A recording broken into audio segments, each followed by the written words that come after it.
हमारे साथ सुधाकर देसाई साहब होंगे, जो प्रेसिडेंट है आईवीपीए के और सीईओ भी हैं इमामी एग्रो से।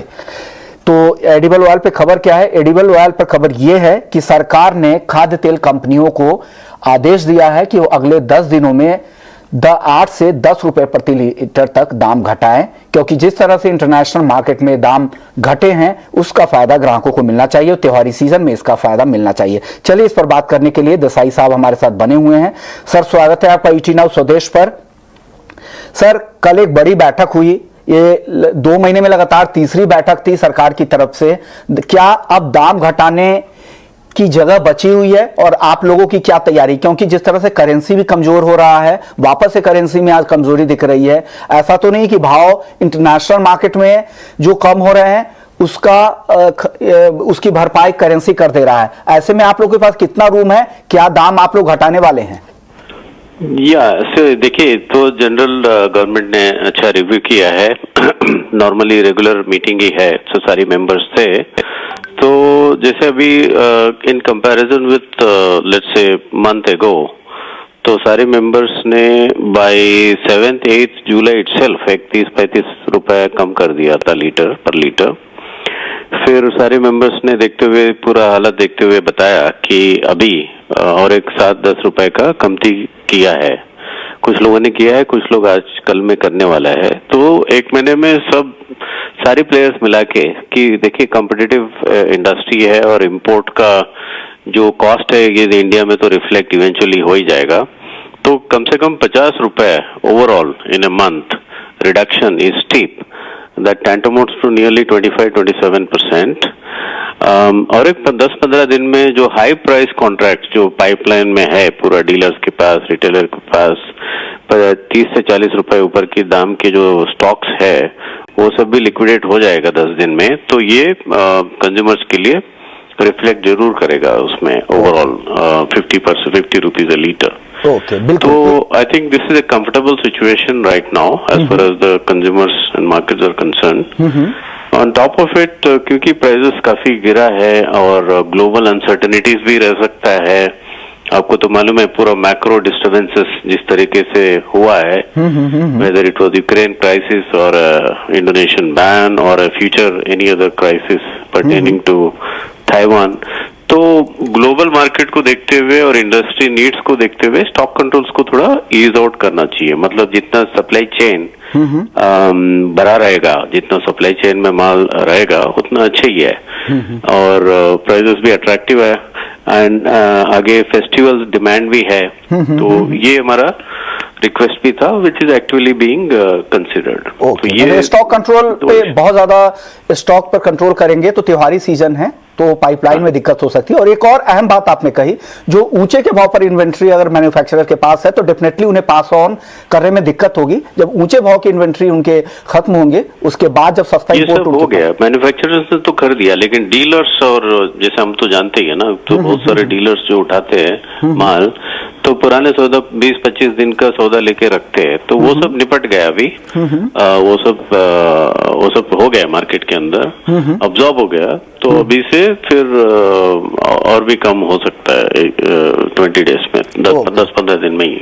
ओके, यानी 10 से 15 दिनों में और भी कम हो सकता है। और ओवरऑल जो ये सरकार की बैठकों के बाद जो कुल जो कमी आएगी टोटल, अब तक कितनी कटौती आ भी चुकी है 25 से 30 रुपए, टोटल 50 रुपए तक प्रति लीटर के हिसाब से 50 रुपए पर महीना, तो समझ लीजिए ये तो हो गया मोर और लेस सभी प्लेयर्स का, सभी मेंबर्स का यही फीडबैक था।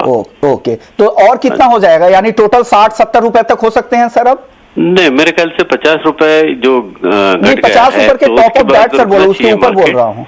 हाँ, नहीं उसके बाद ऊपर ज्यादा अभी इंटरनेशनल मार्केट के ऊपर है। देखिए लाइक पिछले 4 दिन में ही मार्केट ऊपर नीचे होता है $100। तो एक स्टेबिलिटी आने के बाद बहुत ज्यादा इंटरनेशनल में अभी थोड़ा बहुत गुंजाइश हो सकता है, इंटरनेशनल के ऊपर ही डिपेंडेंट है।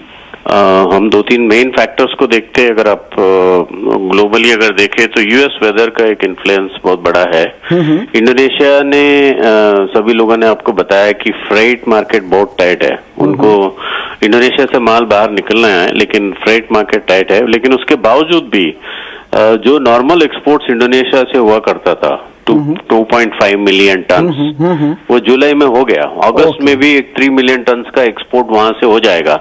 तो ऐसा लग रहा है कि धीरे धीरे इंडोनेशिया का जो प्रेशर पॉइंट है वो भी थोड़ा स्टेबिलिटी आ जाएगा मार्केट के अंदर। सोया और पाम का स्प्रेड काफी वाइडन हो चुका है, तो इसीलिए पाम को थोड़ा टेम्पररी सपोर्ट थोड़ा मिलना चाहिए।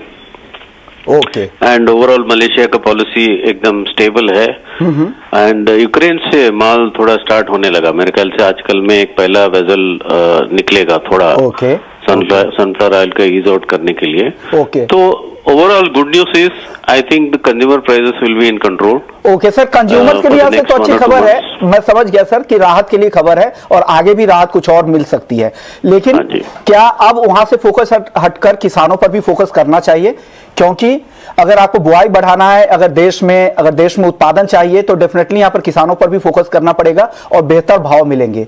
तो क्या समय अब आ गया है कुछ उस दिशा में भी कुछ कदम उठाने की? ये बहुत ही इम्पोर्टेंट क्वेश्चन है कि how to balance between consumer and farmers. जैसे इंडोनेशिया से कुछ अगर हम सीखना चाहेंगे, वो 45 दिन के अंदर कंज्यूमर प्राइसेस को घटाने के कार्यक्रम, इतना बड़ा कार्यक्रम उठाया, और 45 के दिन के अंदर अभी कल परसों वो बोल रहे हैं फार्मर प्रोटेक्शन प्रोग्राम। तो उसने पहले रिटेल प्राइस को फिक्स करने के लिए कोशिश की, अभी प्रोक्यूरमेंट प्राइस को इससे ज्यादा गिरना नहीं चाहिए, ऐसा वो ऐलान कर रहा है अभी इंडोनेशिया। तो इंडिया की अगर हम खरीफ सीजन है, अभी मानसून भी है, अच्छा है, इसकी अगर हम बात करें तो मैं समझता हूँ कि और एक 10-15 रुपए 20 रुपए अगर कभी भी घटा मार्केट सितंबर तक, तो उस टाइम में फिर फोकस फार्मर की तरफ जाएगा। बिल्कुल। और अभी नहीं, क्योंकि मैं तो एमएसपी को हिसाब से अगर देखता हूँ, सोयाबीन मस्टर्ड जो मेन क्रॉप्स है वो अभी भी एमएसपी से ऊपर ही है। तो एट सम स्टेज प्राइसेस बहुत ज्यादा घटेंगे।